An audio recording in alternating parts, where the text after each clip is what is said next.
صلی اللہ علیہ وسلم کسی سفر میں تھے تو ایک آدمی آپ کے پاس اترا. وہ کہتا ہے کہ نبی صلی اللہ علیہ وسلم نے اس کی طرف متوجہ ہو کر فرمایا، کیا میں تمہیں قرآن کے افضل حصے کے بارے میں نہ بتاؤں؟ پھر آپ صلی اللہ علیہ وسلم نے اس پر الحمدللہ رب العالمین کی تلاوت کی. سورۃ الفاتحہ ایک بے مثال سورت ہے. رسول اللہ صلی اللہ علیہ وسلم نے فرمایا، اللہ عز و جل نے ام القرآن فاتحہ جیسی سورت نہ تو تورات میں نازل فرمائی اور نہ ہی انجیل میں، اور یہی سبع مثانی ہے. اور اللہ تعالیٰ فرماتے ہیں کہ یہی سورت میرے اور میرے بندے کے درمیان تقسیم شدہ ہے، اور میرے بندے کو وہی ملے گا جو وہ مانگے گا. اعوذ باللہ من الشیطان الرجیم، بسم اللہ الرحمن الرحیم. اللہ کے نام سے ابتدا جو بہت مہربان نہایت رحم فرمانے والا ہے. قرآن مجید کی جب ابتدا کی جاتی ہے، آغاز کیا جاتا ہے، تو سب سے پہلے تعوذ پڑھا جاتا ہے کہ میں اپنے آپ کو اللہ کی پناہ میں دیتی ہوں شیطان مردود سے بچنے کے لیے. شیطان مردود کبھی بھی نہیں چاہتا کہ انسان سیدھے راستے کی طرف چلے، اور قرآن کا راستہ ہی سیدھا راستہ ہے. نبی صلی اللہ علیہ وسلم کا دیا ہوا راستہ ہی دراصل سیدھا راستہ ہے. لیکن شیطان کبھی بھی یہ نہیں چاہتا کہ ہم اس قرآن سے ہدایت پائیں. اسی طرح جب ہم اعوذ باللہ پڑھتے ہیں تو اس کا ایک صیغہ اعوذ بکلمات اللہ بھی ہے، یعنی ایک تو ہے اعوذ باللہ اور ایک ہے اعوذ بکلمات اللہ، کہ میں اللہ تعالیٰ کے سارے کلمات کے ساتھ اللہ کی پناہ میں اپنے آپ کو دیتی ہوں. کیونکہ آپ دیکھیے کہ اللہ سبحانہ تعالیٰ کی جو مختلف مخلوقات ہیں ان میں سے یعنی شیاطین تو بری مخلوق ہیں، لیکن اس کے ساتھ ساتھ فرشتے جو ہیں وہ اچھی مخلوق ہیں. تو انسان کو ایک طرف جہاں شیطان بہکاتا ہے تو وہاں دوسری طرف فرشتہ اس کے دل میں اچھا خیال بھی ڈالتا ہے، اور فرشتے جو ہیں وہ ہمارا دفاع بھی کرتے ہیں. تو اس لیے اللہ سبحانہ تعالیٰ کی مدد کے ساتھ قرآن کا آغاز کرنا چاہیے. بسم اللہ الرحمن الرحیم سے اللہ کا نام لے کر جو کہ بہت مہربان نہایت رحم فرمانے والا ہے. الحمدللہ رب العالمین الرحمن الرحیم مالک یوم الدین ایاک نعبد و ایاک نستعین. سب تعریف اللہ تعالیٰ کے لیے ہے جو تمام جہانوں کا رب ہے، نہایت مہربان ہے، بار بار رحم فرمانے والا ہے، بدلے کے دن کا مالک ہے. ہم صرف تیری ہی عبادت کرتے ہیں اور صرف تجھ ہی سے مدد چاہتے ہیں. سورۃ الفاتحہ کی اہمیت کی ایک وجہ یہ بھی ہے کہ یہ سب سے زیادہ نفع مند دعا پر مشتمل ہے. ابن تیمیہ کہتے ہیں کہ جب میں نے غور کیا کہ سب سے نفع مند دعا کون سی ہے تو بس وہ اللہ کی رضا کے کاموں پر مدد مانگنے کی دعا ہے کہ اللہ اپنی پسند کے کاموں پر ہماری مدد فرما. پھر میں نے سورۃ فاتحہ کی اس آیت ایاک نعبد و ایاک نستعین میں اس دعا کو پا لیا، اور اس میں دراصل انسان اللہ کی عبادت کی بات کرتا ہے کہ اللہ میں تیرا بندہ ہوں، تیری عبادت کرتا ہوں، تیری عبادت کرنا چاہ رہا ہوں. اور جیسا کہ آئندہ رمضان آ رہا ہے تو اس میں ہم عام دنوں سے زیادہ انشاءاللہ اللہ تعالیٰ کی عبادت کریں گے. تو یہ عبادت جو ہے یہ اللہ سبحانہ تعالیٰ کی محبت کا نام ہے. یعنی عبادت کے 3 ارکان ہوتے ہیں جن میں سب سے پہلا رکن جو ہے کمال درجے کی محبت ہونا. والذین آمنوا اشد حبا للہ، وہ لوگ جو ایمان لائے اللہ کی محبت میں سب سے زیادہ شدید ہوتے ہیں. دوسری بات یہ ہے کہ کامل درجے کی امید ہونا، وَيَرْجُونَ رَحْمَتَهُ، کہ وہ اس کی رحمت کی امید رکھتے ہیں. اور تیسرے اللہ تعالیٰ کا کامل خوف ہونا. یعنی یہ 3 چیزیں انسان کے اندر ہوں تو انسان عبادت گزار ہوتا ہے. اللہ کی محبت، اللہ کا خوف اور اللہ سے امید بھی. اور اللہ تعالیٰ کے علاوہ کسی اور کی عبادت کرنا جائز نہیں، اور عبادت اللہ کا حق ہے. اور ایاک نستعین کا مطلب ہے کہ ہم تجھ سے مدد چاہتے ہیں. تو جب نبی صلی اللہ علیہ وسلم نے فرمایا کہ جب تم مانگو تو اللہ سے مانگو، اور جب تم مدد چاہو تو اللہ سے مدد چاہو، کیونکہ دراصل اللہ ہی ہر چیز پر قادر ہے اور وہی انسان کو مدد دے سکتا ہے. جہاں تک اللہ عز و جل کی مخلوق کے علاوہ صرف اللہ سے مدد طلب کرنا ہے تو یہ اس لیے کیونکہ بندہ اکیلا اپنے فائدوں کے حصول اور اپنے نقصانوں کو ہٹانے سے عاجز ہے. یعنی اگر میں چاہوں کہ میں اکیلی ہی اپنے فائدے حاصل کر لوں، یا جو بھی کوئی نقصان دہ چیز ہے یا تکلیف دہ چیز ہے اس سے چھٹکارا پا لوں، تو یہ میرے بس کی بات نہیں ہے. کیونکہ انسان کی دین کی مصلحتیں ہوں یا دنیا کی فائدے کی چیزیں ہوں، اللہ کے سوا اس کی مدد کوئی بھی نہیں کر سکتا، اور جس کی مدد اللہ کرے اسی کو مدد حاصل ہوتی ہے، اور جس کو اللہ چھوڑ دے اس کی پھر کوئی مدد کرنے والا نہیں ہوتا، وہ بے یار و مددگار ہو جاتا ہے۔ اسی لیے ہم کہتے ہیں لا حول ولا قوت الا باللہ، کہ کوئی توفیق نہیں مل سکتی، کوئی قوت نہیں ہوتی مگر اللہ کے ساتھ، یعنی ہمارا حال بدل نہیں سکتا، یعنی حال سے بھی ہے، یعنی لا حول، حال کی کوئی تبدیلی نہیں ہو سکتی، ایک حال سے دوسرے حال میں ہم نہیں جا سکتے، اور ہمارے اندر کوئی قوت بھی نہیں ہے مگر یہ کہ اللہ ہی کی دی ہوئی قوت اور اللہ ہی کی دی ہوئی طاقت سے انسان کے حالات تبدیل ہو سکتے ہیں۔ یعنی ہماری زندگیوں میں کئی مسائل ہوتے ہیں، کبھی بچوں کے مسائل، کبھی رشتہ داروں کے مسائل، کبھی اور مالی مسائل، یعنی کئی طرح کی چیزیں انسان کو پریشان کرتی رہتی ہیں، لیکن انسان کی اس ساری حالت کو کوشش کے باوجود بھی بعض اوقات خود سے انسان یا دوسرے لوگ، ہمارے ماں باپ، ہمارے شوہر، ہمارے بچے مل کے اس کو تبدیل نہیں کر سکتے۔ آپ نے دیکھا ہوگا جب انسان پریشان ہوتا ہے تو کبھی کسی کے پاس جاتا ہے، کبھی کسی سے دکھ بیان کرتا ہے، کبھی کسی سے مشورہ کرتا ہے، لیکن ساری باتیں کر کے چھوڑ دیتے ہیں، ہوتا ہوا تھا کچھ نہیں۔ ایسے میں انسان کو ٹھیک ہے مشورہ کر لینا چاہیے، مدد لینی چاہیے، لیکن اللہ سبحانہ وتعالیٰ سے ہی اصل میں مدد لینی چاہیے، اور خوب خوب دعائیں کرنی چاہیے۔ اور اگر یہ کلمہ بھی بار بار انسان پڑھتا رہے نا، ایاک نعبد و ایاک نستعین، کہ صرف تیری ہم عبادت کرتے ہیں اور تجھ سے ہم مدد چاہتے ہیں، تو انشاءاللہ اللہ کی مدد آئے گی۔ بندہ کس کس کام میں اللہ کی مدد کا محتاج ہے؟ اپنے روزمرہ کے مسائل کے حل کے لیے تو محتاج ہے ہی، اپنی خوراک کے لیے ہے، اپنے لباس کے لیے ہے، اپنی رہائش کے لیے، اپنی سب چیزوں کے لیے تو ہے ہی، لیکن خاص طور پر اللہ کی عبادت کے لیے ہم سب سے زیادہ اس کے محتاج ہیں کہ ہم اس سے مدد مانگے۔ تو انسان اللہ تعالیٰ کے احکام بجا کے نہیں لا سکتا جب تک انسان کو اللہ کی مدد حاصل نہ ہو۔ برائی چھوڑنا چاہتے ہیں، اپنی کوئی بری عادت چھوڑنا چاہتے ہیں، تو ہم اس کو چھوڑ نہیں سکتے جب تک اللہ کی مدد ہمیں حاصل نہ ہو۔ اسی طرح دنیا میں ہماری جو تقدیر ہے، اس تقدیر میں جو غم لکھے ہیں، ان غموں سے چھٹکارا نہیں پا سکتے جب تک کہ اللہ کی مدد حاصل نہ ہو۔ تو اس لیے بہت ضروری ہے کہ ہم دنیا کے معاملات میں بھی اللہ کی مدد لیں، اور پھر موت کے وقت، یعنی موت کے وقت کی جو سختیاں ہیں، اور قیامت اور برزخ یعنی قبر کے عذاب اور قبر سے متعلق جو مشکلات ہیں، اور قیامت کے دن کی جو ہولناکیاں ہیں، ان سب میں بھی ہمیں اللہ سے مدد لینی چاہیے۔ ان سب کاموں میں اللہ عز و جل کے سوا کوئی بھی مدد کرنے کی طاقت نہیں رکھتا۔ تو جو شخص اللہ کی مدد طلب کرنے کا حق ادا کرتا ہے تو اللہ تعالیٰ ان کاموں میں اس کی مدد بھی کرتا ہے۔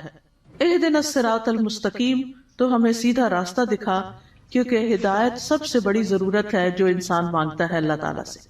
یعنی مانگنے کی چیزیں تو بہت ہے، لیکن سب سے اہم ترین چیز جو ہے وہ ہدایت ہے، کہ اللہ تعالیٰ ہمیں ہدایت عطا فرمائے، کیونکہ ہدایت جس کو مل گئی تو وہ متقین میں سے ہو جائے گا، اور جس کے اندر تقوی آ گیا اس کو مزید ہدایت بھی ملے گی، اور جو متقین میں سے ہو جائے گا تو من یتق اللہ یجعل لہ مخرجا ویرزقہ من حیث لا یحتسب، جو اللہ سے ڈرے گا وہ اس کے لیے نکلنے کا کوئی راستہ بنا دے گا، اور اسے وہاں سے رزق دے گا جہاں سے وہ گمان بھی نہیں کرتا ہوگا، یعنی جہاں سے وہ سوچ بھی نہیں سکتا۔ تو اس لیے انسان کو ہدایت کی ضرورت ہے، اور ہدایت اللہ سے مانگتے ہی رہنا چاہیے۔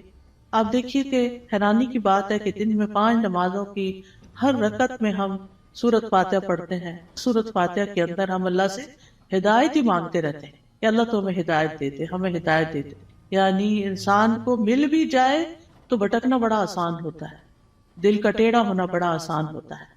تو اس لیے بہت ضروری ہے کہ ہم سب دل لگا کے یہ دعا کرتے رہیں۔ نبی صلی اللہ علیہ وسلم ایک اور دعا بھی کرتے تھے، اللہم انی اسألک الہدی والتقی والعفاف والغنی، کہ اے اللہ میں تجھ سے ہدایت، تقوی اور پاک دامنی اور دل کا غنا مانگتا ہوں۔ اسی طرح ایک اور دعا ہے، اللہم اہدنی وسددنی، اے اللہ تو مجھے ہدایت عطا فرما اور سیدھا رکھ، یعنی درست رکھ کہ ادھر ادھر نہ ہو جاؤ۔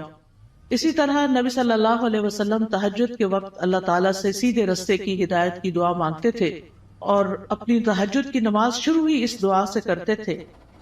اللہم رب جبریل و میکائیل و اسرافیل فاطر السماوات والارض عالم الغیب والشہادۃ انت تحکم بین عبادک فیما کانوا فیہ یختلفون اللہم اہدنی لما اختلف فیہ من الحق انک تہدی من تشاء الی صراط مستقیم۔ اے اللہ، جبریل، میکائیل اور اسرافیل کے رب، آسمانوں اور زمین کے پیدا کرنے والے، ہر غیب اور حاضر کو جاننے والے، تو اپنے بندوں میں ان چیزوں کا فیصلہ کرے گا جن میں وہ اختلاف کرتے ہیں۔ اے اللہ، مجھے اس حق کی طرف رہنمائی دے جس میں اختلاف کیا گیا ہے۔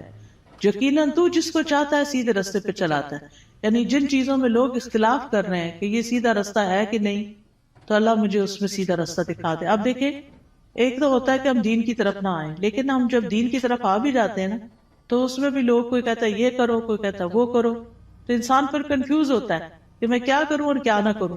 تو ایسے میں جہاں بھی اختلاف ہو، بہتر یہی ہے کہ انسان اللہ سے اس میں صحیح رہنمائی کی دعا مانگے۔ یعنی دو لوگوں کے بیچ میں کوئی مس انڈرسٹینڈنگ، کوئی اختلاف ہو جاتا ہے، ہر انسان کیا سمجھتا ہے میں ٹھیک ہوں، اور وہ اپنا نقطہ نظر جو ہے یا اپنا پوائنٹ آف ویو جو ہے وہ بہت شدت کے ساتھ بیان کرتا ہے۔ لیکن اصل بات یہ ہے کہ انسان اللہ سبحانہ تعالیٰ سے جب مدد مانگتا ہے کہ اللہ اس اختلاف میں مجھے ہدایت دے، تو ہی سیدھے راستے پر ہوتا ہے۔ پھر اسی طرح یہ ہے کہ بچوں کو بھی صحیح فیصلے کرنے کے لیے ہدایت کی دعا دینی چاہیے۔ عبد الحمید بن سلمہ کہتے ہیں کہ ان کے والدین ان کے متعلق اپنا مقدمہ لے کر نبی صلی اللہ علیہ وسلم کی خدمت میں حاضر ہوئے۔ میرے والدین میں سے ایک مسلمان تھا، دوسرا نہیں تھا، کافر تھا۔ نبی صلی اللہ علیہ وسلم نے بچے کو اختیار دیا تو وہ ان دونوں میں سے جو کافر تھا اس کی طرف متوجہ ہو گیا۔ تو آپ کو فکر لگی کہ یہ اگر کافر لے جائے گا تو بچے کو کافر بنا دے گا۔ تو آپ صلی اللہ علیہ وسلم نے اسی وقت دعا کی، اللہم اہدہ، اللہ اس کو ہدایت دے دے۔ تو وہ مسلمان کی طرف متوجہ ہو گیا۔ تو پھر آپ نے فیصلہ اس کے حق میں کیا، کیونکہ آپ خود سے نہیں اس بچے کو کہہ سکتے تھے یا خود سے دے نہیں سکتے تھے، وہ بچے کی چوائس پر تھا کہ وہ کدھر جانا چاہتا ہے۔ تو آپ نے اس کے لیے دعا شروع کر دی۔ اس سے پتہ چلتا ہے کہ زندگی کے چھوٹے چھوٹے معاملات میں آپ لوگوں کی فکر کتنی کرتے تھے، ان کے لیے دعائیں کیسی کرتے تھے، اور سب سے زیادہ تو ان کی ہدایت اور ان کی آخرت کی فکر۔ اسی طرح یہ ہے صراط الذین انعمت علیہم، راستہ ان لوگوں کا جن پر تو نے انعام کیا۔ یعنی ہم سیدھا راستہ تو مانگتے ہیں، لیکن ہمیں یہ نہیں پتا کہ وہ کیسے پتا چلے گا، کون سا ہمارے لیے نمونہ ہے، کن لوگوں کو ہم فالو کریں۔ کیونکہ پڑھی ہوئی چیزیں، سنی ہوئی چیزیں انسان جب کرنے لگتا ہے تو طریقہ فرق ہو جاتا ہے، لیکن جب کسی کو کرتے ہوئے دیکھتا ہے تو آسانی ہو جاتی ہے۔ اس کی مثال ایسے ہی ہے کہ جیسے آپ اگر کسی سے ریسیپی پوچھتے ہیں کہ میں یہ فلاں چیز کیسے بناؤں، تو آپ نے دیکھا ہوگا جیسے آلو گوشت ہے مثال کے طور، تو ہر گھر کے بنانے کا طریقہ فرق، اور ہر ایک ٹائم بھی فرق لیتا ہے۔ کوئی جلدی سے بنا کے رکھ دیتا ہے، کوئی آہستہ آہستہ بناتا ہے، کوئی ایک طریقے سے، کوئی دوسرے طریقے سے۔ تو اب اگر آپ صرف ریسیپی پوچھیں گے تو ہو سکتا ہے کوئی چیز مس ہی کر دے اس میں سے۔ تو جب آپ کسی کو بناتے ہوئے دیکھیں گے، صرف ایک دفعہ دیکھنے کی ضرورت ہے، تو آپ کو بہت آسان ہو جائے گا وہ کام کرنا۔ کوئی بھی چیز ہو، جب آپ کسی کو کرتے ہوئے دیکھتے ہیں تو وہ آسان ہو جاتی ہے۔ زبانی ایکسپلین کر کر کے انسان کہیں نہ کہیں غلطی کر جاتا ہے، کچھ نہ کچھ مس کر جاتا ہے۔ اور آج اہدنا الصراط المستقیم پہ بات ہونی تھی، تو اللہ نے ہمیں وہ گما کے آئے ہیں تو پتہ چلے کہ اگر ایک ٹرن بھی زندگی میں الٹا لیتے ہیں، کہیں غلط فیصلہ کرتے ہیں، تو کہیں سے کہیں پہنچ جاتے ہیں، بالکل ہی یعنی قریب آنے کی بجائے اور دور نکل جاتے ہیں، صرف ایک ٹرن اگر غلط لے لیں آپ۔ تو اسی طرح زندگی میں ہم صحیح جا رہے ہوتے ہیں، کہیں کوئی بیچ میں آ کے ہمیں کوئی غلط بات بتا دیتا ہے، ہم اس کے پیچھے لگ جاتے ہیں، اصل راستے کو چھوڑ کے چل بھائی وہ کہیں سے کہیں پہنچ گئے، تو وہ اللہ سے تو دور کر دیتا ہے نا انسان کو۔ تو اس لیے ہمیں یہ کہا گیا ہے کہ ان لوگوں کا راستہ مانگو جو ہدایت پر تھے، اور وہ کون تھے؟ انبیاء تھے، صدیقین تھے، شہداء تھے، صالحین تھے، نیک لوگ تھے، صحابہ کرام تھے، تابعین تھے، تبع تابعین تھے، جن کو آپ صلی اللہ علیہ وسلم نے خیر القرون میں سے قرار دیا۔ تو کتنا ضروری ہے کہ ہم ان لوگوں کی زندگیوں کے بارے میں پڑھیں، وہ کیا کرتے تھے۔ ہم آج کے لوگوں کو رول ماڈل بنا لیتے ہیں، وہ بیچارے تو خود بعض اوقات نہیں سمجھتے کہ انہیں کیا کرنا چاہیے۔ تو اصل رول ماڈل جو ہیں ہمارے وہ صحابہ کرام ہیں، صحابیات ہیں کہ انہوں نے نمازیں کیسے پڑھی، ان کے روزے تہجد کیسے تھے، ان کا صدقہ خیرات کیسا تھا، ان کے لوگوں سے معاملات کیسے تھے، ان کی خوشی اور ناراضگی کیسی تھی. تو اگر ہم ان چیزوں کے بارے میں پڑھتے رہیں گے، جانتے رہیں گے، تو آپ دیکھیں گے کہ بہت سی چیزیں درست ہو جائے گی. یعنی اپنی غلطیاں بھی نظر آئیں گی اور جو اچھے کام ہیں وہ بھی. اور ان کی زندگی کے واقعات اور حالات بہت موٹیویشنل بھی ہوتے ہیں. یعنی اگر آپ صحابہ کی کہانیاں پڑھیں تو انسان روئے بغیر رہ نہیں سکتا. مجھے یاد ہے جب میں نے ہائی اسکول ختم ہی کیا تھا تو چھٹیاں تھی کافی ساری، تو اس میں میں نے بکس پڑھنی شروع کر دی. اور سب سے زیادہ مجھے جن بکس نے انسپائر کیا وہ اسی طرح کی لائف سٹوریز تھیں. یعنی جو بڑے لوگوں کی کہانیاں اور نیک لوگوں کی کہانیاں. اس میں ہم کہتے ہیں اچھا یہ لوگ اس طرح کر سکتے ہیں تو ہم نہیں کر سکتے، یہ بھی تو اسی دنیا میں رہتے ہیں. تو اس سے پھر انسان کو انسپریشن بہت ملتی ہے. تو یہاں بھی اللہ تعالیٰ نے جو سیدھا رستہ بتایا ہے وہ ان لوگوں کا رستہ اختیار کرنے کے لیے کہا ہے کہ جن پر اللہ نے انعام کیا، ان کا نہیں جن پر اللہ تعالیٰ غضبناک ہوا، اور نہ ان کا جو بھٹکے ہوئے ہیں. پھر ہے سورۃ البقرہ. سورۃ البقرہ جو ہے وہ قرآن کی کوہان ہے. نبی صلی اللہ علیہ وسلم نے فرمایا ہر چیز کی ایک کوہان ہوتی ہے، یعنی اونچا حصہ ہم، اور قرآن کی کوہان سورۃ البقرہ ہے. اور جب شیطان سورۃ البقرہ کی تلاوت سنتا ہے تو وہ اس گھر سے نکل جاتا ہے جس میں سورۃ البقرہ کی تلاوت کی جا رہی ہو. اس کو پڑھنا باعث برکت ہے اور اس کو چھوڑنا باعث حسرت ہے. رسول اللہ صلی اللہ علیہ وسلم نے فرمایا سورۃ البقرہ پڑھا کرو، کیونکہ اس کا پڑھنا باعث برکت ہے، چھوڑنا باعث حسرت ہے، اور اس کے پڑھنے والے پر جادوگر قدرت نہیں پا سکتے. یعنی ایسے لوگ جادو سے محفوظ رہتے ہیں جو سورۃ البقرہ پڑھتے رہتے ہیں. اب اس کا طریقہ کیا ہے؟ کیونکہ لوگ پوچھتے ہیں کہ اچھا پھر کیسے پڑھیں. ایک تو یہ ہے کہ ایک ہی دن میں ساری پڑھیں، اور کیسے بہت سارے لوگ ہوتے ہیں جو روز سورۃ البقرہ پڑھتے ہیں. اور ایک یہ ہے کہ ایک ایک سپارہ کر کے آپ روز پڑھ لیں. ایک یہ ہے کہ ربع ربع ربع ربع کر کے آپ اس کو، یعنی کہ 8 اور 10 دن لگ جاتے ہیں تقریباً اس طرح، تو مہینے میں 3 دفعہ ہو جائے گی. ایک یہ ہے کہ روزانہ آپ ایک صفحہ پڑھ لیں، اور جب تک وہ صفحے سارے ختم نہیں ہوتے تو وہ اس طرح روزانہ آپ یعنی یا نماز میں یا دیکھ کے یعنی پڑھتے رہیں. یعنی سورۃ البقرہ کے ساتھ اپنا تعلق قائم رکھیں تو اس کا فائدہ یہ ہوگا کہ جادوگر اثر نہیں کر سکیں. کیونکہ جن لوگوں پہ کوئی جادو کی شکایت ہوتی ہے نا، جب وہ بےچارے ایک دفعہ اپنا توڑ کر آتے ہیں، جب ان کو پتہ چلتا ہے توڑ ہو گیا تو دوبارہ کر دیتے ہیں، پھر دوبارہ کر دیتے ہیں. تو اس لیے پروٹیکشن بڑی ضروری ہوتی ہے، اور سورۃ البقرہ جو ہے اسی میں سے ہے. ابو ہریرہ رضی اللہ عنہ سے روایت ہے کہ رسول اللہ صلی اللہ علیہ وسلم نے فرمایا تم اپنے گھروں کو قبرستان نہ بناؤ، کیونکہ شیطان اس گھر سے بھاگ جاتا ہے جس گھر میں سورۃ البقرہ کی تلاوت کی جاتی ہے. پھر آیت نمبر 1 ہے سورۃ البقرہ کی، الف لام میم ذالک الکتاب لا ریب فیہ ھدی للمتقین. یہ کتاب ہے جس میں کوئی شک نہیں، ہدایت ہے متقی لوگوں کے لیے. قرآن جو ہے وہ شکوک و شبہات سے پاک کتاب ہے، یعنی ایسے علم پر مبنی ہے جو یقینی ہے، جو سب سے سچی بات ہے، اس کی ہر بات ہی سچی ہے. کون ہے متقین؟ الذین یؤمنون بالغیب ویقیمون الصلاۃ ومما رزقناہم ینفقون. جو غیب پر ایمان لاتے ہیں، نماز قائم کرتے ہیں، اور جو رزق ہم نے ان کو دیا ہے اس میں سے وہ خرچ کرتے ہیں. تو ایمان بالغیب جو ہے یہ دل سے تعلق رکھتا ہے. نماز قائم کرنا جسم کا حصہ ہے، اور مما رزقناہم ینفقون مال کا حصہ ہے، یعنی حقوق العباد کی ادائیگی. انسان اندر سے بھی اچھا ہو، انسان باہر سے بھی اللہ کی عبادت کرے، اور انسان اللہ کے بندوں اور اللہ کی مخلوق کے ساتھ بھی اچھا سلوک کرے. پھر فرمایا والذین یؤمنون بما انزل الیک وما انزل من قبلک وبالآخرۃ ھم یوقنون. اور وہ جو ایمان لاتے ہیں اس پر جو آپ پر نازل کیا گیا اور جو آپ سے پہلے نازل کیا گیا، اور وہ آخرت پر یقین رکھتے ہیں. یعنی متقی وہ لوگ ہوتے ہیں، اس کتاب سے ہدایت حاصل کرنے والے لوگ وہ ہوتے ہیں کہ جو اللہ کی طرف سے آئی ہوئی چیزوں پر ایمان رکھتے ہیں، اور جو چیزیں نبی صلی اللہ علیہ وسلم سے پہلے اتاری گئی تھی ان پر بھی ایمان رکھتے ہیں، اور وہ آخرت پر پکا یقین رکھتے ہیں. تو نبی صلی اللہ علیہ وسلم پر نازل شدہ وحی جو ہے اس پر ایمان لانا ضروری ہے۔ قرآن مجید میں آتا ہے وَأَنزَلَ اللَّهُ عَلَيْكَ الْكِتَابَ وَالْحِكْمَةَ وَعَلَّمَكَ مَا لَمْ تَكُنْ تَعْلَمُ وَكَانَ فَضْلُ اللَّهِ عَلَيْكَ عَظِيمًا۔ اللہ نے آپ پر کتاب و حکمت نازل کی ہے اور آپ کو وہ کچھ سکھایا جو آپ نہیں جانتے تھے، اور یہ آپ پر اللہ کا بہت ہی بڑا فضل ہے کہ اللہ تعالیٰ نے آپ کو فائدے کی سب چیزیں سکھا دی ہیں۔ یاد رکھیے حدیث بھی قرآن کی طرح نازل ہوتی تھی۔ وَمَا يَنطِقُ عَنِ الْهَوَىٰ إِنْ هُوَ إِلَّا وَحْيٌ يُوحَىٰ، وہ اپنی خواہش نفس سے کچھ نہیں کہتے، وہ تو صرف وحی ہے جو نازل کی جاتی ہے۔ حسان بن عطیہ کہتے ہیں کہ جبریل علیہ السلام نبی صلی اللہ علیہ وسلم کے پاس سنت لے کر اترتے تھے۔ جس طرح آپ کو قرآن سکھاتے اسی طرح سنت کی تعلیم دیتے تھے۔ قرآن جو تھا وہ لکھا جاتا تھا، یعنی قرآن جو تھا وہ آپ سنتے تھے اور پھر صحابہ کو لکھوا دیتے تھے، جبکہ سنت جو ہے وہ چونکہ زیادہ تر پریکٹس کی چیز ہے، عمل کی چیز ہے، تو وہ آپ اس چیز پر عمل کر لیتے تھے۔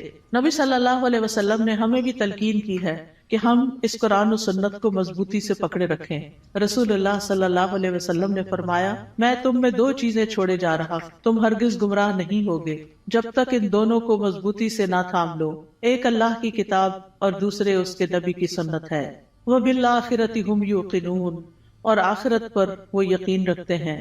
یقین کا معنی جو ہے وہ ایسا ایمان ہے جس کی طرف شک داخل، یعنی اتنا پکا کہ جیسے انسان اپنی آنکھوں سے کوئی چیز دیکھ رہا ہوتا ہے تو اس پر یقین ہوتا ہے کہ میں کوئی جھوٹ نہیں دیکھ رہا، مجھے حقیقت ہے۔ یقین جو ہے یہ علم کا سب سے اونچا درجہ ہے، یعنی یہ نہیں کہا آخرت کا علم رکھتے ہیں، آخرت کو جانتے ہیں، نہیں، اس پر پکا یقین رکھتے ہیں، ایمان رکھتے ہیں۔ تو یقین کے فائدے کیا ہوتے ہیں؟ یقین کا فائدہ یہ ہوتا ہے کہ انسان کے لیے عمل آسان ہو جاتا ہے۔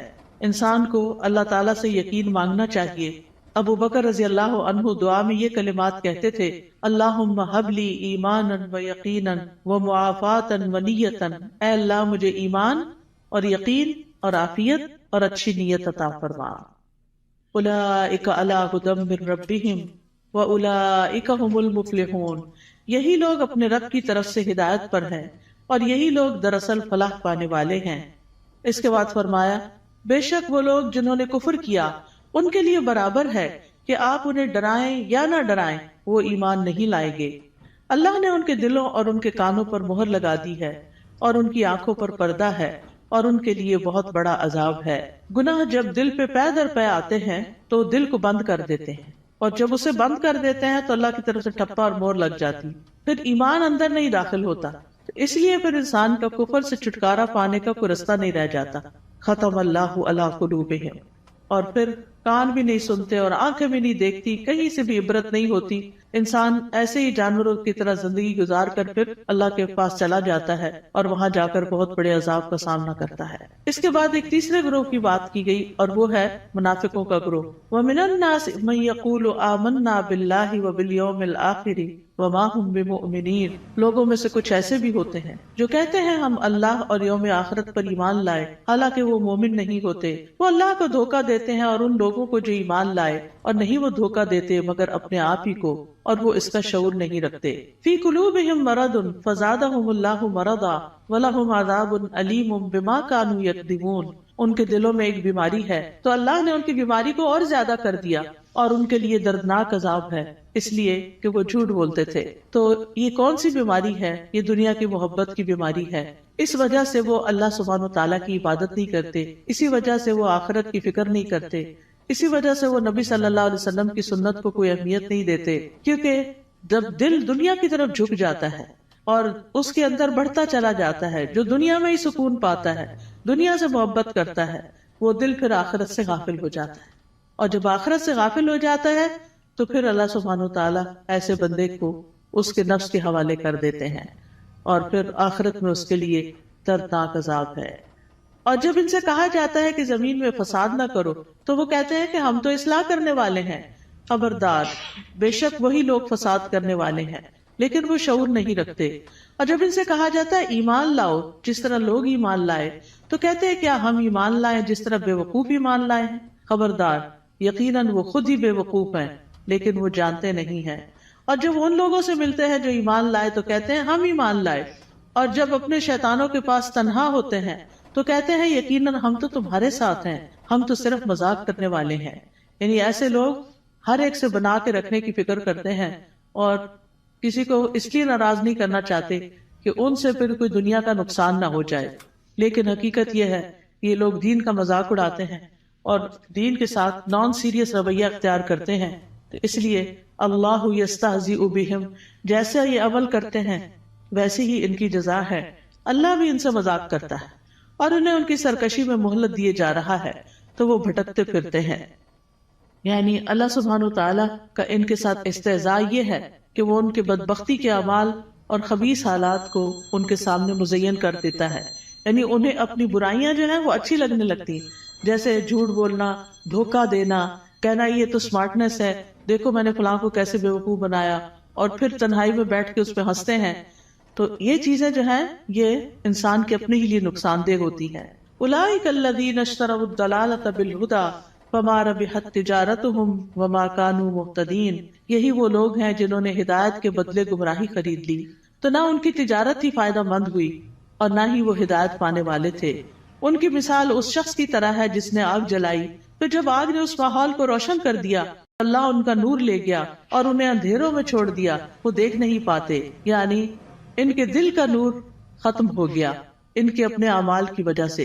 یعنی یہ ان لوگوں کے بارے میں بات کی گئی ہے کہ جو دعویٰ تو کرتے ہیں کہ ہم ایمان لائے اور اس سے دنیا میں کچھ نہ کچھ فائدہ اٹھاتے ہیں کہ وہ مسلمان ظاہر ہوتے ہیں تو مسلمانوں کو جو بینیفٹس ہوتے ہیں یہ ان کے شیلٹر میں آ جاتے ہیں. لیکن یہ ہے کہ دنیا میں تھوڑی سی روشنی ان کو مل گئی مگر آخرت میں تو سخت اندھیرا چھا جائے گا اور ان کو سخت عذاب پہنچے گا. پھر اسی طرح یہ ہے کہ دنیا میں کفر جو ہے وہ روشنی چھپا دیتا ہے اور ان کے پردے چاک ہو جاتے ہیں، جو ان کی منافقت ظاہر ہو جاتی ہے تو وہ اس سے اندھیرے ان کے کھل کے سامنے آ جاتے ہیں کہ ان کے دلوں کے اندر کیا ہے. پھر اسی طرح ان کے بارے میں فرمایا سم بکم عمی فہم لا یرجعون، بہرے ہیں، گنگے ہیں، اندھے ہیں، پس وہ نہیں لوٹتے، یعنی ہدایت کی طرف واپس نہیں آتے. یا ان کی مثال آسمان سے اترنے والی زوردار بارش کی طرح ہے جس میں اندھیرے ہیں اور گرج ہے اور چمک ہے. وہ کڑکنے والی بجلیوں اور موت کے ڈر سے اپنی انگلیاں اپنے کانوں میں ڈال لیتے ہیں اور اللہ کافروں کو گھیرنے والا ہے. قریب ہے کہ بجلی ان کی آنکھوں کی روشنی لے جائے، جب بھی وہ ان کے لیے روشنی کرتی ہے تو وہ اس میں چل پڑتے ہیں اور جب ان پر اندھیرا چھا جاتا ہے تو وہ کھڑے رہ جاتے ہیں. اور اگر اللہ چاہتا تو ان کی سماعت اور ان کی بصارت کو لے جاتا، بے شک اللہ خوب قدرت رکھنے والا ہے. اور یہ حقیقت ہے کہ اللہ سبحانہ تعالیٰ ہر چیز پر پورا قادر ہے اور ان منافقین پر بھی پوری طرح قادر ہے، اور اللہ تعالیٰ اسباب کے بغیر بھی ان کی سماعت اور بصارت کو ختم کر سکتا ہے. ہم سب کو اپنے لیے دعا کرنی چاہیے کہ اللہ تعالیٰ ہماری آنکھوں، ہمارے کانوں، ہمارے دل کو سلامت رکھ کہ ہم اس سے ہدایت پاتے رہیں. سنن ترمذی میں ایک دعا آئی ہے بڑی خوبصورت، وَمَتِّعْنَا بِأَسْمَاعِنَا وَأَبْصَارِنَا وَقُوَّاتِنَا أَبَدًا مَا أَحْيَيْتَنَا وَاجْعَلْهُ الْوَارِثَ مِنَّا، کہ اللہ ہمیں ہماری سماعت، ہماری بصارت، ہماری قوت سے فائدہ پہنچا اور اسے ہمارا وارث بنا دے.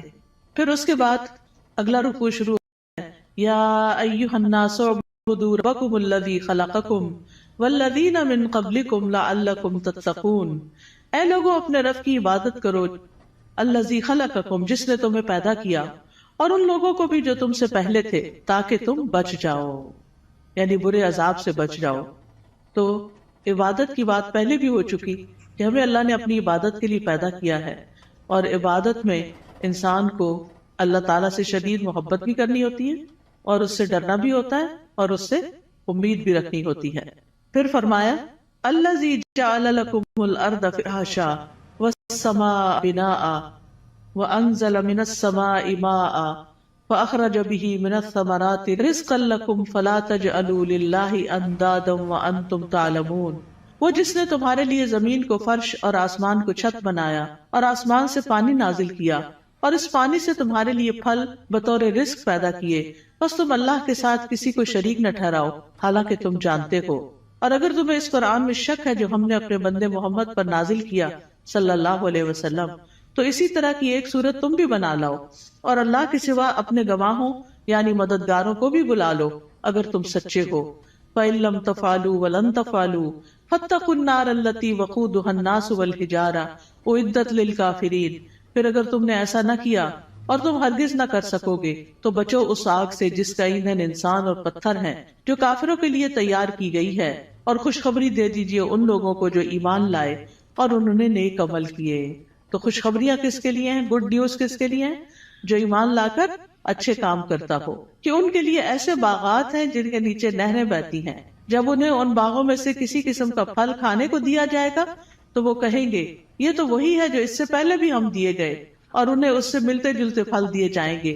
وہاں ان کے لیے پاک صاف بیویاں ہوں گی، اور وہ ان باغات میں ہمیشہ رہنے والے ہیں، ہمیشہ کے لیے۔ یہ کتنی بہترین جزا ہے جو نیک عمل کرنے والوں کی ہے۔ معاذ بن جبل رضی اللہ عنہ کہتے ہیں کہ نیک عمل وہ ہوتا ہے جس میں 4 چیزیں ہوں۔ نمبر 1 علم کے ساتھ ہو کیا۔ نمبر 2 اچھی نیت ہو، کرنے کی نیت بھی اچھی ہونی چاہیے۔ نمبر 3 صبر کے ساتھ کرنا چاہیے، اور نمبر 4 اخلاص کے ساتھ کرنا چاہیے۔ تو جس عمل میں یہ سب چیزیں ہوں، صبر بھی ہو، نیت اچھی ہو، عمل انسان کا جو ہے وہ علم کے مطابق ہو، تو وہی شخص جو ہے وہ نیک ہے۔ وَأُتُوا بِهِ مُتَشَابِهًا، اور وہ جنت میں ملتے جلتے پھل دیے جائیں گے، یعنی جنت کے پھل اگرچہ ایک دوسرے سے ملتے جلتے ہوں گے لیکن ان کا ذائقہ بڑا مختلف ہوگا۔ جیسے آم ہے تو آموں سے ملتے جلتے بظاہر دیکھنے میں، یعنی یہ سب ورائٹی کی انتہا ہے نا، کہ آپ نے کبھی نوٹ کیا ہوگا مثلاً آپ بعض اوقات 2 اورنجز کھاتے ہیں، کیا دونوں کا ذائقہ ایک ہوتا ہے؟ نہیں ہوتا ہے۔ اور اگر کس میں فرق ہو تو ان کی خوشبو، ان کا رنگ، ایون کلر بھی، کسی کا ریڈ ہوتا ہے، کسی کا یلو، کسی کا برائٹ یلو ہوتا ہے، کسی کا اورنجش ہوتا ہے، ان کی خوشبو، ان کی مٹھاس۔ اب وہ جنت میں ان کے سامنے پھل پڑے ہوئے ہیں، دیکھنے میں ایک جیسے لگ رہے ہیں، ایک کھائیں گے اور مزہ، ایک کھائیں گے اور مزہ، ایک کھائیں گے اور مزہ، کیونکہ اگر 2 پھل ایک جیسے بھی کھائیں گے تو وہ بور ہو جاتا ہے نا انسان۔ دیکھیں وہ یہ اورنج، ہاں یہ میں نے کھائے ہوئے ہیں، لیکن اتنی ورائٹی ہے جنت میں، اتنی ورائٹی ہے کہ انسان کا دل بھرے گا ہی نہیں کسی وقت۔ دیکھیں ہمیں ہر نئی چیز اچھی لگتی ہے، ہم ہر نئے آئیڈیا سے، ہر نئی یونیک چیز سے انسپائر ہوتے ہیں، تو جنت میں تو ہر وقت ہر چیز نئی نئی نئی نئی نئی، یعنی نہ پرانی چیزیں ہوگی، نہ وہ ریپیٹیشن ہوگی، نہ وہ بوریت ہوگی، نہ وہ دل بھرے گا۔ اب فیشن کیا ہے؟ ایک نیا آئیڈیا ہی ہوتا ہے نا، حالانکہ بعض اوقات اس میں بڑی تکلیف بھی ہوتی ہے، لیکن وہ نیا ہوتا ہے تو لوگوں کو اٹریکٹ کرتا ہے، یونیک، ان یوزول۔ تو وہ اتو بھی متشابہہ، دیکھنے میں وہ متشابہ ہیں لیکن کھانے میں ان کا مزہ، جیسے ایک حدیث میں بھی آتا ہے کہ جنت کے جو ببول کا درخت ہوگا اس کے جو کانٹے ہوں گے، اس میں سے ایک کانٹے کے اندر 70,000 قسم کے پھل ہوں گے، یعنی اس کے اندر وہ رنگ ہوں گے اور اس کے ڈفرنٹ چیزیں ہوں گی، اور وہ جب ایک ایک چیز نکالتا جائے گا انسان تو different colour, different test, different خوشبو، ایکسپلور ہی کرتا جائے گا، ایکسپلور ہی کرتا جائے گا۔ اسی لیے خالدین فی، رہنا ہی رہنا ہے، کوئی موت نہیں ہے وہاں، جنت میں موت نہیں ہے، جہنم میں بھی موت نہیں ہے۔ اس لیے انسان کو جنت کا شوق لگ جانا چاہیے اور اس کے لیے کوشش کرنی چاہیے، اس کے لیے تڑپنا چاہیے، اور اس کے لیے ہر وہ کام کر لینا چاہیے جس سے وہ ایک دم اندر چلے جائیں، چاہے وہ اچھی عبادت کر کے، چاہے وہ بندوں کی خدمت کر کے، یعنی جو کام پتہ چلے نا یہ جنت میں لے جانے والا، تو انسان کو اس کا حریص ہو جانا چاہیے۔ ٹھیک ہے ہم کمزور انسان ہیں، نہ ہمارے پاس اتنی ہمت ہے زیادہ، نہ مال ہے زیادہ، لیکن کچھ نہ کچھ تو کرتے چلے جائیں تاکہ ایک دن اللہ تعالیٰ کا دیدار بھی ہو، کیونکہ جنت عدن میں جو لوگ ہوں گے اللہ تعالیٰ کے دیدار میں انہیں کوئی رکاوٹ پیش نہیں آئے گی، اور اللہ تعالیٰ کے وہ بڑے پسندیدہ اور چوزن لوگ ہوں گے۔ لیکن اس کے لیے اللہ کے راستے میں جہاد کرنا، جد و جہد کرنا، نکلنا، اپنے کمفرٹ زون سے باہر نکلنا، اپنا مال خرچ کرنا، اپنی جان لگانا، یہ چیزیں ہیں جس سے انسان جنت کا سودا کرتا ہے۔ ان اللہ اشتری من المؤمنین انفسهم واموالهم بان لهم الجنہ، اللہ نے بے شک خرید لی مومنوں سے ان کی جانیں اور ان کے مال، کیونکہ ان کے لیے جنت ہے۔ تو جنت حاصل کرنے کے لیے انسان کو کچھ دینا پڑتا ہے، اور وہ یہی دنیا کا وقت ہے، تھوڑا سا، یہ چند سال ہے، پتہ نہیں کب تک زندہ ہے کب تک نہیں۔ تو اللہ تعالیٰ سے دعا ہے کہ وہ ہمیں نیک اعمال کرنے کی توفیق عطا فرمائے۔ پھر بے شک اللہ اس سے نہیں شرماتا کہ وہ مادہ مچھر یا اس سے اوپر کسی چیز کی مثال بیان کرے۔ پھر جو لوگ ایمان لائے ہیں وہ جانتے ہیں کہ وہ ان کے رب کی طرف سے سچ ہے، اور جن لوگوں نے انکار کیا وہ کہتے ہیں اس مثال سے اللہ کی کیا مراد ہے؟ اللہ اس سے اکثر لوگوں کو گمراہ کرتا ہے اور اسی سے بہت سے لوگوں کو ہدایت بخشتا ہے، اور اس مثال سے گمراہ کرتا بھی ہے تو صرف فاسقوں کو۔ یعنی اللہ تعالیٰ جن لوگوں کو گمراہ کرتا ہے وہ اس لیے نہیں کرتا کہ اللہ چاہتا ہے گمراہ ہو جائے، نہیں، اصل میں ان کے اندر ایسی کوئی علت ہوتی ہے کہ جو اس بات کا سبب بن جاتی ہے کہ اللہ تعالیٰ پھر اس بندے کو ہدایت کی بجائے الٹے رستے پہ چلا دیتا ہے۔ جیسے سورۃ الصف میں آتا ہے فَلَمَّا زَاغُوا ازاغ اللہ قلوبہم واللہ لا یہدی القوم الفاسقین. پھر جب وہ ٹیڑھے ہو گئے تو اللہ نے ان کے دل ٹیڑھے کر دیے. انسان سیدھا راستہ چھوڑ کے ٹیڑھے پہ جاتا ہے تو پھر اللہ تعالیٰ اس کو اسی کے حوالے کر دیتا ہے، اور اللہ نافرمان لوگوں کو ہدایت نہیں دیتا. تو جو لوگ رب کے حکم کو مان جاتے ہیں ان کو ہدایت کی تعلیم مل جاتی ہے اور وہ سیدھے راستے پہ چل پڑتے ہیں. اور پھر فاسق کون ہوتے ہیں؟ جو اللہ کے عہد کو اس کے مضبوط ماننے کے بعد توڑ دیتے ہیں، اور جس چیز کا اللہ نے جوڑنے کا حکم دیا اس کو کاٹ ڈالتے ہیں، یعنی رشتہ داروں سے کاٹ لیتے ہیں اور زمین میں فساد کرتے ہیں. یہی لوگ دراصل نقصان اٹھانے والے ہیں. تم اللہ کا انکار کیسے کر سکتے ہو حالانکہ تم مردہ تھے، پھر اس نے تمہیں زندگی بخشی، پھر وہی تمہیں موت دے گا، پھر وہی تمہیں دوبارہ زندہ کرے گا، پھر اسی کی طرف تم لوٹائے جاؤ گے. واپسی کدھر ہے؟ اللہ ہی کی طرف ہے. اب یعنی کہ 2 مرحلے تو پورے ہو گئے. ایک مرحلہ تھا زندگی سے پہلے آنے کا، جب آدم علیہ السلام کی پشتوں سے اللہ نے سب کی روحیں پیدا کر دی. پھر اس کے بعد اس دنیا میں اب آگے، اب اس کے بعد موت ہے، پھر موت کے بعد پھر زندگی ہے جو ہمیشہ کی زندگی. هو الذی خلق لکم ما فی الارض جمیعا ثم استوی الی السماء فسواہن 7 سماوات وہو بکل شیء علیم. وہ اللہ ہی تو ہے جس نے وہ سب کچھ جو زمین میں ہے تمہارے لیے پیدا کیا، پھر وہ آسمانوں کی طرف متوجہ ہوا تو ان کو ٹھیک کر کے 7 آسمان بنا دیا، اور وہ ہر چیز کا خوب علم رکھنے والا ہے. یہ اللہ تعالیٰ کا ہم پر احسان ہے کہ اس نے ہمارے لیے فائدے کی چیزیں اور عبرت کے سامان زمین میں پیدا کیے، اور ہر وہ چیز جو اللہ نے بنائی وہ ہمارے استعمال کے لیے ہے. تو اللہ تعالیٰ سے دعا ہے کہ وہ ہمیں ان نعمتوں سے بھرپور فائدہ اٹھا کر اس کی اطاعت میں اپنی جان لگانے کی توفیق عطا فرمائے. وآخر دعوانا ان الحمد للہ رب العالمین نحمده ونصلی علی رسولہ الکریم. اما بعد فاعوذ باللہ من الشیطان الرجیم. بسم اللہ الرحمن الرحیم. رب اشرح لی صدری ویسر لی امری واحلل عقدۃ من لسانی یفقہوا قولی. قرآن مجید کا آغاز سورۃ الفاتحہ سے ہوتا ہے جو قرآن مجید کی سب سے افضل سورت ہے.